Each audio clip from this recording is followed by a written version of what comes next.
So the Ottoman Empire, may Allah reward them, did an amazing job in establishing Islam. However, it wasn't just this. Many of us already know about this. We know that they conquered Constantinople. But as I said, there's much that we don't know. For example, many of us aren't aware of the time that Muhammad al-Fatih, rahimahullah, fought against Dracula. You've heard of Dracula before? When I say Dracula, you're probably thinking of a vampire. And you're saying, yeah, Musa, you're telling me that Muhammad al-Fatih fought a vampire? What's next? He fought Superman? No.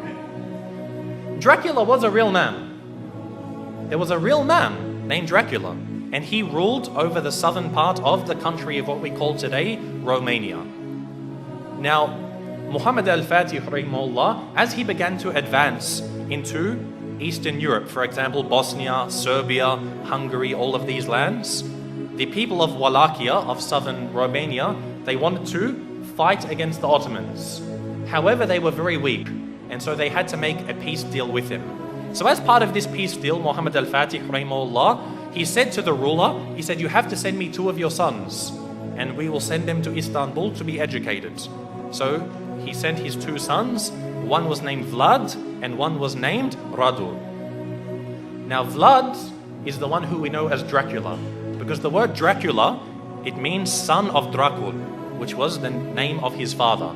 Dracul, it means shaitan, it means a devil. So he's the son of shaitan, and this is actually quite relevant. It's rather fitting when you hear about this man. What happened was, they went to Constantinople, they studied about Islam, and his brother actually became Muslim. So the brother of Dracula, Radu, became a Muslim. He memorized the Quran, he studied so much, and even Dracula studied the Quran even though he wasn't a Muslim. He spoke Arabic, he spoke Persian, he spoke Turkish, and of course Romanian and other languages.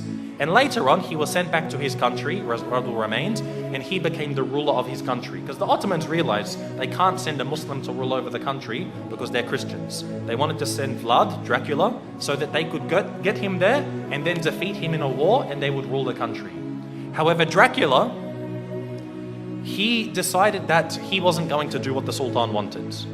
The Sultan sent him 2 emissaries, 2 people to come speak with him, and they said to him, you must pay us the jizya. Now that you're the ruler of the country, you have to pay us jizya. And so Dracula, he said to them, if you want to step inside of my court, you have to take off your turban. And so they said, no, we won't remove it for you. We're not going to remove it for a kafir. So he said, take it off. Again, they refused.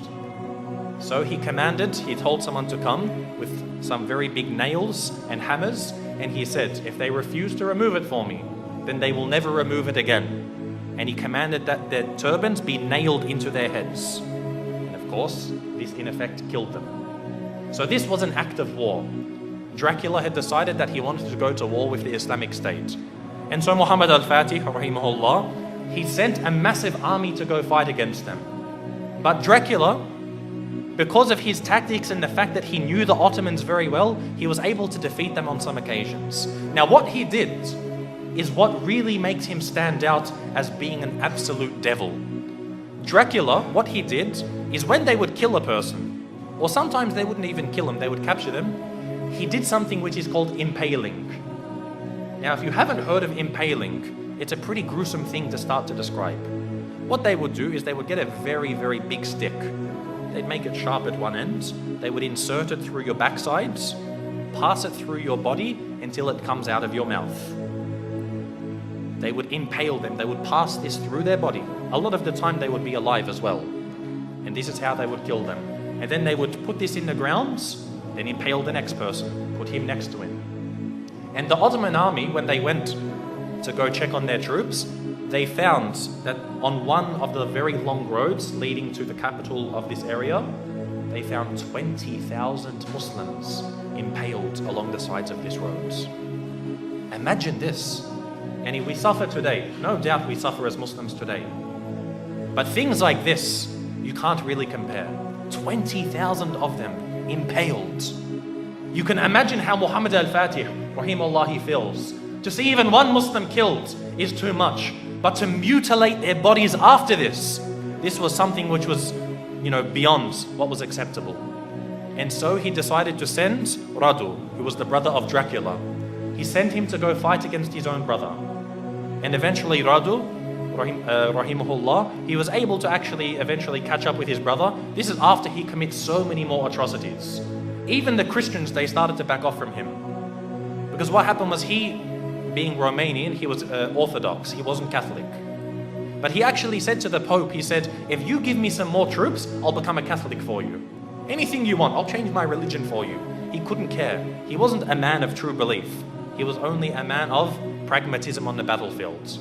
And so even the Christians started to distance themselves from him. However, the Muslims, they caught up with him and they faced him in battle.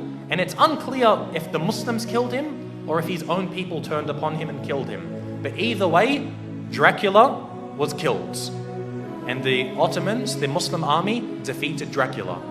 And so what they did was they removed his heads and they took it to the city of Istanbul and they put it on a very, very large stick. They impaled his head and put it at the gates of Constantinople, where it stood for about 2-3 months, to say, if you want to be like this man, wage war against us.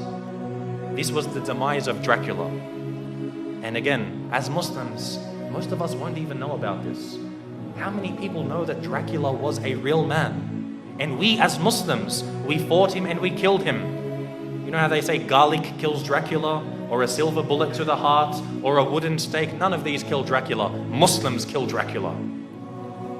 So anyone who wants to follow the way of Dracula, they will face the same wrath from the Muslim Ummah.